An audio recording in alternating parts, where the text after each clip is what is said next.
الرحمن الرحيم. رسالة من الزعيم البطل إلى الكلب المسعور: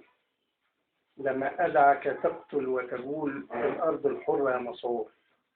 دنست بكلابك أرضي وحصارك لم يثني عيني، دمرت كنائس ومساجد والأقصى على ظلمك شاهد، فسلام الشجعان رفضت وظلمك لم يمحي حقك،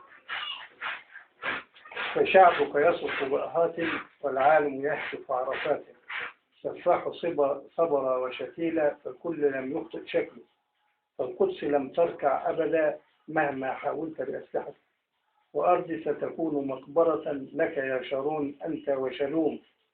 وسلام العرب لك قدرا حتما آتي طبعا محتوم،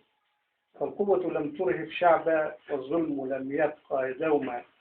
فأنت الإرهابي حقا فارجع عن غيك يا شارون، فاترك شعبي واترك أرضي وارجع لعقلك يا مجنون، أقسم بالله وبالحق وبحجر الطفل المتفجر، فلسطين لم تهزم أبدا ولا بد سنتقابل يوما، ما دام العدل في الأرض فالقدس ستبقى محمية، وبعون الله ستتحرر أرضي وستبقى عربية، وللقدس زحفين فدائيين بالملايين، علامة تلف وتدور ارجع عن وطني يا مغرور،